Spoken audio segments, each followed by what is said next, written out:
Hello everyone, Educator here, and welcome back to my Newcomer's Guide to Dark Souls Remastered. This is episode 5. So in the last episode, we ended up killing off the Hydra. We also got a few items prior to killing off Hydra, so we ended up getting, of course, the Dusk Crown Ring, which was actually obtained from the Hydra. We also got the Rusted Iron Ring and prep for the Hydra. We also ended up getting the Crest Shield in prep for actually the next boss that we're about to face. So make sure you have those ahead of you. From here, though, we're going to go ahead and head towards the Moonlight Butterfly. So we're going to head all the way back up, basically to the split between the Darkroot Basin and the Darkroot Garden. So it's worth mentioning, this boss is widely considered to be a joke. However, we are a melee class, and actually fighting this boss is not all that easy for us. So one of the things that we're going to do is we're going to end up summoning someone, so we do want to be human for this fight, but we are going to run into another bonfire here in a moment, and I'll call that out again when we get there. That being said, though, this boss is normally pretty easy, but the lead up to the boss can be a little hard, especially because the enemies that we're about to deal with here are some of the heavier hitting enemies that you've dealt with so far. So for now, we're going to go ahead and head left, kill this guy because they're going to run after us. And this goes back to Andre, so you can go that way if you want. In this case, though, we're going to go this way, which is the way that we skipped out on earlier. And again, these guys have a chance to drop the red kind of purple of moss clumps, which is going to heal you of bleed. The purple moss clumps, which will heal you of poison, and then there's the white flowered purple ones, the blooming ones, and those are going to heal you of toxin and poison. We're going to head this way, and these enemies like to get into the ground and hide from you. That way they can ambush you. So we're going to deal with that. That item, by the way, is the Wolf Ring. We'll be getting that here in a bit.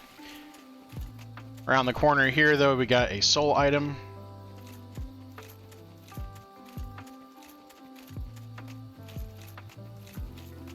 And down this path, this actually leads to basically the boss fight Sif. This also leads to the Darkroot Forest, which is one of the more active areas for PvP. We do need, however, the Crest of Artorias, and that's purchasable from Andre for about 20,000 souls. So it's going to be a while before we want to head down there, but do think about that at some point, because we are going to want to buy that probably after Anar Londo is usually when I decide to do it. Anyway, break the wall open, and this will unlock a hidden bonfire. And at this phase, now would be a good time to go ahead and make yourself human. We're about to head into an area, and that will lead to a boss, the Moonlight Butterfly. And again, that's going to be easier fought as a melee user, or a melee class, I should say, with help. We'll talk about the boss as we get closer to the boss, but for now, go ahead and head down this path, and off to the right-hand side here we have kind of a detour. So if you pick up the item there, by the way, all 3 of these will end up jumping out, so I recommend just dealing with these one at a time.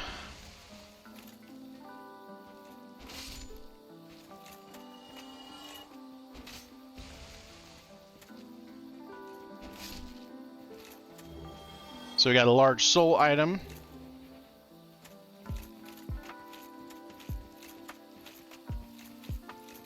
So as I said, this area has some of the more damaging enemies that you've fought up to this point. Keep the kind of the wall to your right and head along the path here.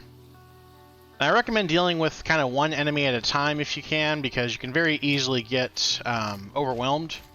So these enemies have this lunge attack that they just did. They also have a combo, and sometimes they'll only do the first hit of the combo. Otherwise, it's usually 2 or 3 hits. The second hit, by the way, has a pretty wide sweep, and then they have this. This doesn't actually affect you, it affects them, and any enemy who gets close to them will move very slowly.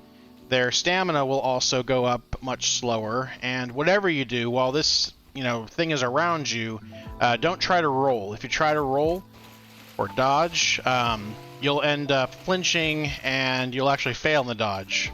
Otherwise, though, it only lasts like 15 seconds. Whenever you're dealing with these guys, I recommend no more than about 3 hits per attack attempt. The biggest thing is just don't get greedy.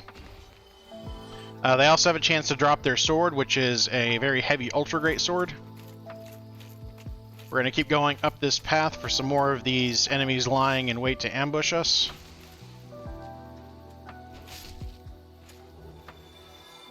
So deal with these two before you go too far. Oh, I did not mean to activate him. Oh well. So there's about 6 enemies here. We just killed the first 2. I recommend kind of getting these enemies to follow you. That way we don't disturb the other ones. One thing I want to call out too is whenever you're blocking in this game, see how slow my stamina gauge goes up whenever I hold L1? That's a big thing about controlling your stamina. Whenever you are about to get hit, you'll want to go ahead and block, but generally you don't want to keep the block button open because your stamina will increase faster.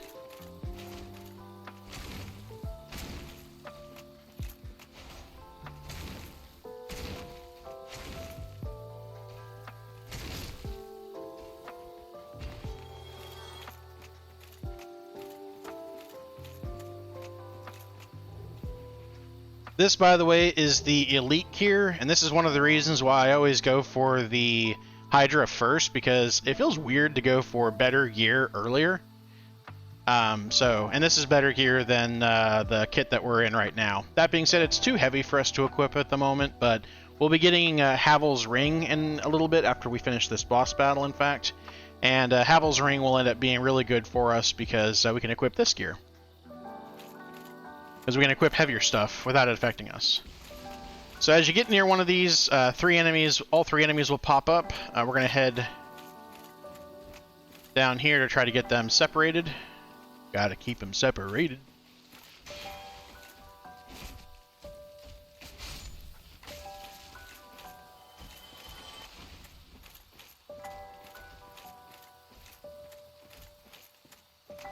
I'm a music fan, obviously.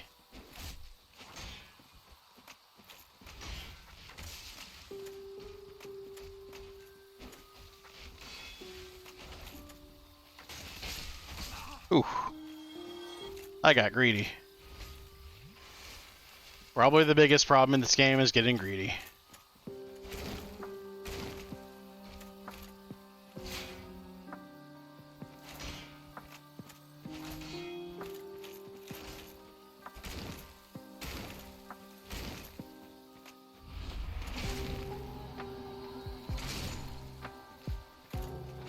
There's the blooming variety, by the way.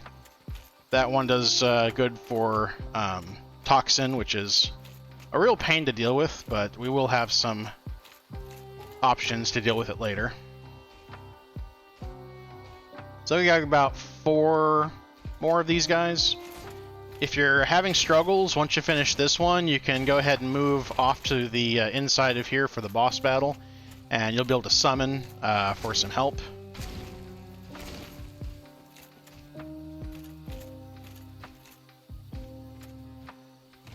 Left yourself open, bud. Anyway, so if you want to go for the boss now, here is Beatrice. You basically talk to her, head up the stairs, and she'll basically knock this boss out for you.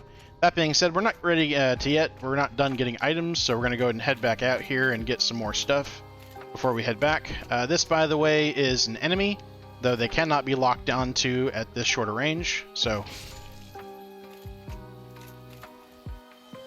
I recommend jump attacks against them, or fire always works. They can poison you, by the way. We have another one of these things. Stone giants.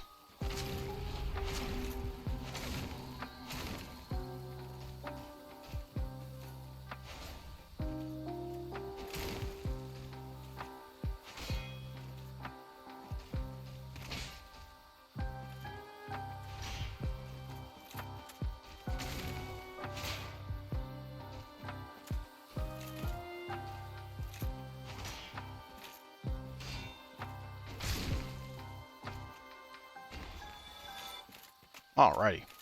So again, keeping the same path, we're basically going now and around the rest of the arena, keeping the wall to our right.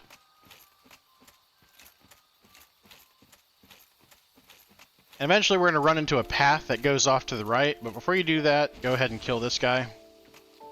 He will ambush you as you go in.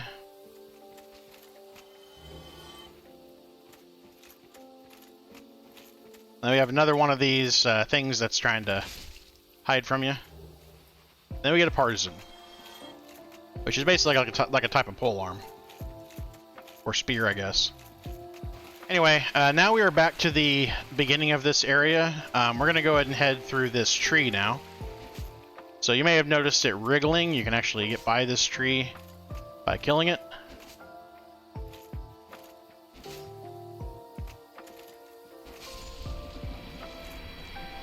And this is actually going to lead us to the wolf ring I talked about earlier.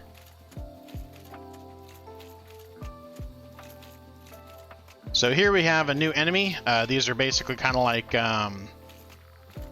manta rays, but they got big tongues. They often drop green blossoms. Those will improve your stamina recovery temporarily. Gonna head down here.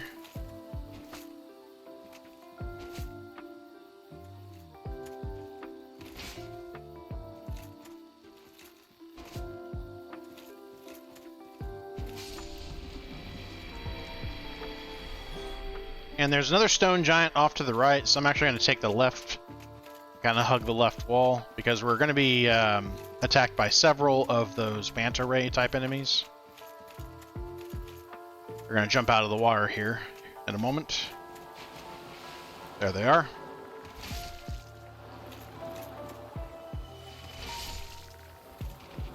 Jump attacks work well. Should be 4 of them.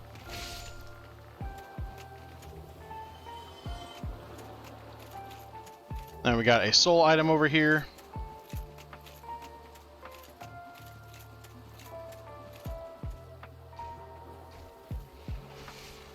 Another one of these guys.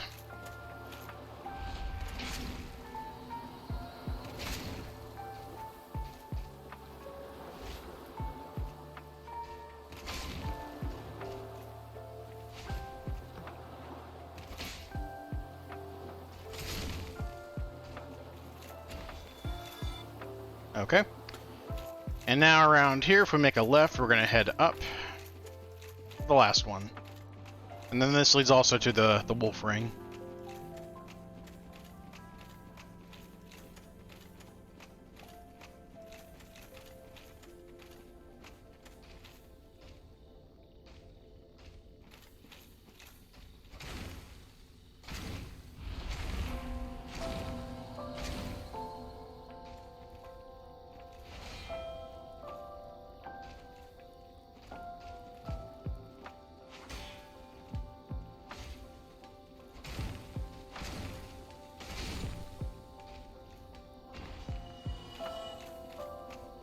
So the wolf ring actually improves your poise. Poise is good in a number of fights. I'm actually going to end up using it in the Capra Demon fight. Makes it easier to avoid, in my opinion, getting pinned by the dogs. But for now, we're going to go ahead and head back down and head towards the boss fight. So we're going to head towards the left. Head back up this path.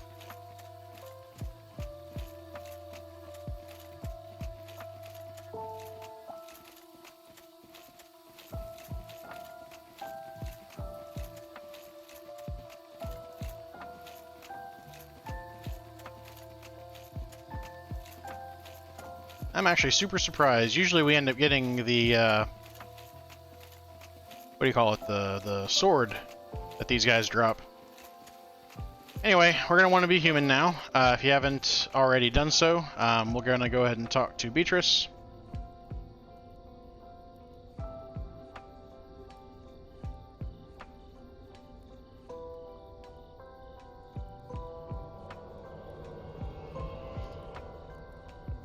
And we're going to head upstairs.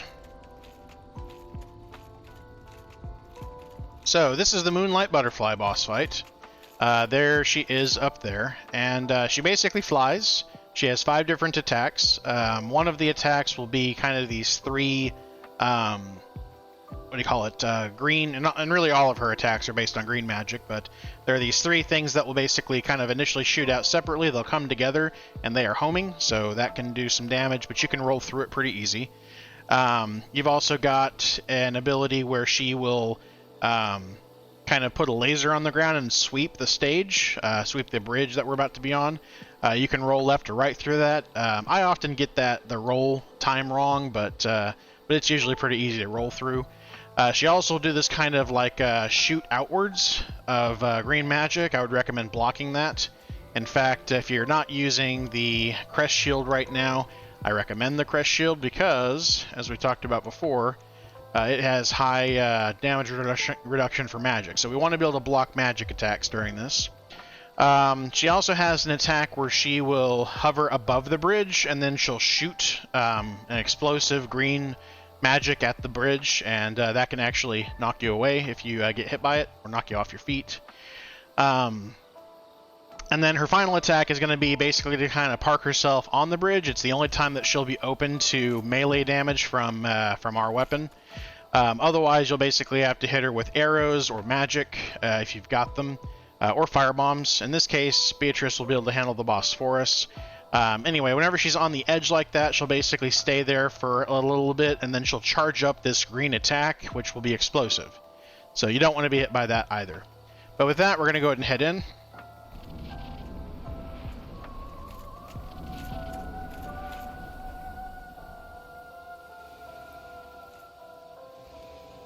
And again, you can pretty much just let Beatrice do this fight for you. I'm just going to basically block her attacks, roll when I feel I need to. That's the one that I recommend blocking. That's the one to roll through.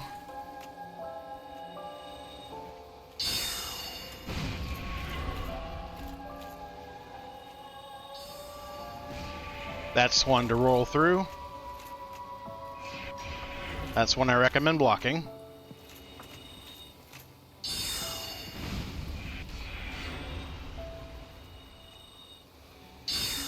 And she's already dead before she ever got the chance to be hit by me. So we did get the soul of the Moonlight Butterfly. This is the first of the soul items that we can use to actually get a weapon. So we have to ascend basically a weapon to +10, or a shield in this case. So this actually can get you 2 different options. You can get a horn, which is a melee weapon that does a whole bunch of magic damage, and only magic damage. You can also get a shield that does damage of its own, but it has no L2, so instead of doing a parry, it'll actually do magic damage. And then in addition to that, it'll also block, it's basically the best shield in the game for magic, so it'll block, I think either a 90 or 100% of magic. I can't remember. I never use it though. Anyway, we're going to come over here and grab the Watchtower basement key. This actually heads back to Havel. This is the Watchtower that, if you tried to go down there before, you had to have the Master Key for. And this is the Watchtower right in front of the Taurus Demon boss fight. We also get a Divine Ember. This is actually going to be usable to make divine weapons. You'll have to give it to a blacksmith. We're going to end up picking Andre. And then you get a Homeward Bone. Anyway, so if you're trying to get 100% achievements, 100% of items, you'll basically have to New Game Plus after this, because you're only going to be able to get one of the items at a time per playthrough. And again, you'll either have to ascend a shield +10, or you'll have to ascend a melee weapon to +10. We'll talk more about it whenever we get to Anor Londo. By then, we'll have a couple more boss souls. Anyway, we're going to go ahead and head back to the bonfire, spend some souls, and then I think that's going to wrap out this episode.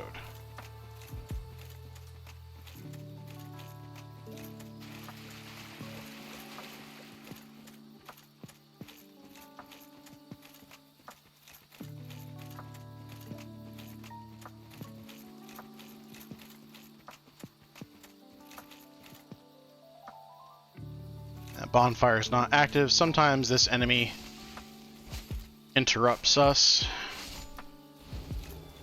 Okay.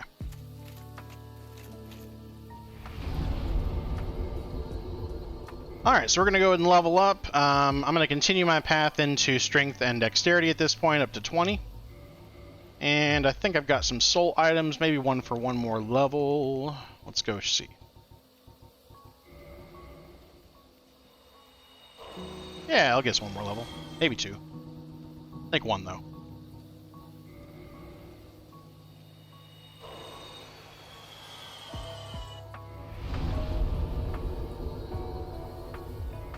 Okie dokie. So we are at level 29. So from here, we're going to be heading towards Andre first. Actually, I take that back. We're going to be heading towards the Darkroot Basin again, because we're actually going to go open up the door to Havel. And so we'll actually come back for Andre a little later. And so we're going to deal with Havel in the next episode. And then in the process, we're going to open up a shortcut to the upper Undead Burg from the lower Undead Burg. So look forward to that. And then we're going to face the Capra Demon. One of the probably the most hated enemies, bosses I should say, in this game is the Capra Demon, though I don't think they're quite as bad as everyone puts them out to be, and I'm going to show you some stuff that will make the fight not so frustrating. For now, though, thanks everybody for watching. Please like, subscribe, comment, let me know what you thought, and I hope to see you in the next one. Later.